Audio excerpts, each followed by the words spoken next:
In this video, I'm going to be showing you my experiments using rice and the power of thought and intention. So it all started with Masaru Emoto, who was a water researcher in Japan. So he found that water changed its structure depending on the thoughts or intentions given to that water.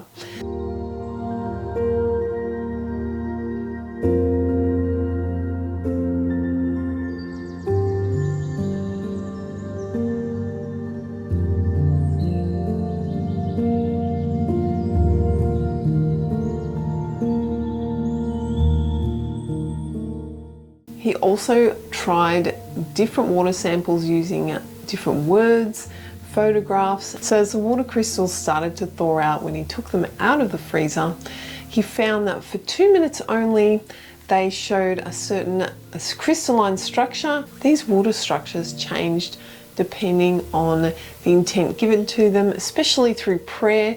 He found that the water crystals showed a beautiful crystalline structure. He found that negative energy, negative thoughts and intentions created the opposite. Dull images, broken up crystalline structures that had no beautiful pattern. If you want to learn more about Masaru Emoto's work, you can check out my other video here where I talk a little bit more in depth about his life's work. So the first experiment didn't turn out as well as I'd hoped, so I actually redid it, and this time I didn't put any water in there. I just sterilized the jars in boiling water, and then I added the same amount of cooked rice in each jar, and for 30 days I imbued it for about a minute each. One of them was not labeled, it was just meant to be ignored. So the other jar said, "You idiot" on it. And it was meant to represent anger and frustration.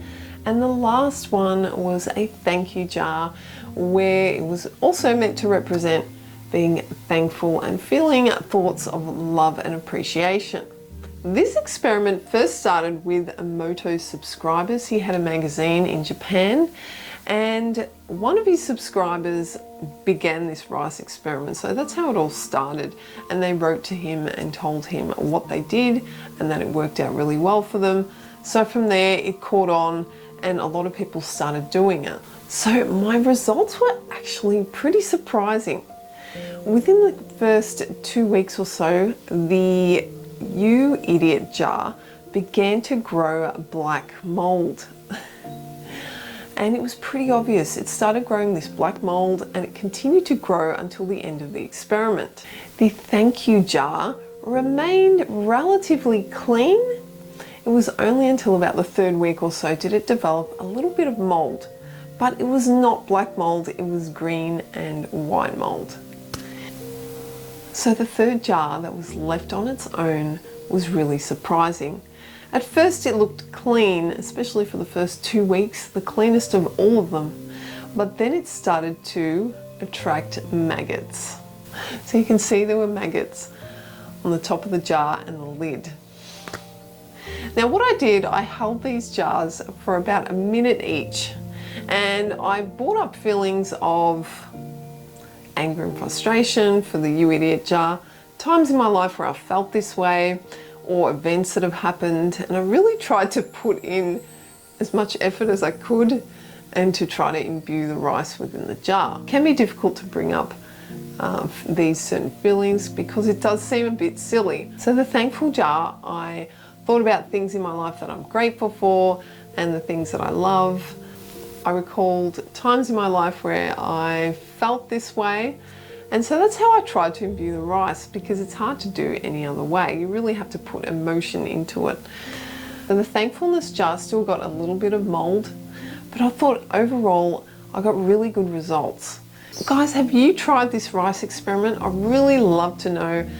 Let me know if you've done it in the comments below, and maybe you got better results than I did. So I'm pretty happy with how mine turned out, and I think the results were pretty obvious. In comparison to each jar. The black mold really showed itself up, and that happened like within the first 2 weeks. So that was really obvious. And then the jar that was abandoned, or not given any thought or intention really was probably the worst off out of all of them. The thank you jar, I think, was pretty good, although it could have been a little bit clearer and attracted no mold. So I think that this experiment is a really great indication of how your thoughts and your intentions can really change things and affect matter. So I think this experiment is a great lesson to understand that you can take this into any area of your life and you can imbue your life with loving thoughts, appreciation and gratitude, and understand that they actually do have an effect on your life. And that's what I've taken from this experiment, to be more mindful of your thoughts, your emotions and your intentions, and put them in their right place. Now, of course, this happened over 30 days. So it kind of indicates that your thoughts and intentions don't happen straight away, that they can affect things, but it does take time. So even though this rice experiment may seem a little silly, I think it's actually quite powerful and can really be an eye-opener, especially for me, getting the black mold in the U-Full jar. Didn't think that it would work out as well as what it did. So I can really take what I've learned from this experiment into my own life and apply the same method into the things that I want to flourish, the things that I want to grow, the things that I want to attract in my life. I think I'm going to understand a little bit better that I do have an impact on my life depending on the thoughts and the intentions and the focus that I put to things. So that's what I got out of this experiment. And I hope that I've inspired you to actually try this for yourself. It's a really easy experiment to do. All you need is 3 identical jars and some cooked rice and a little bit of time to be able to implement it for 30 days. And see what results you get. You actually might really surprise yourself. Have an excellent day and I'll see you in the next video.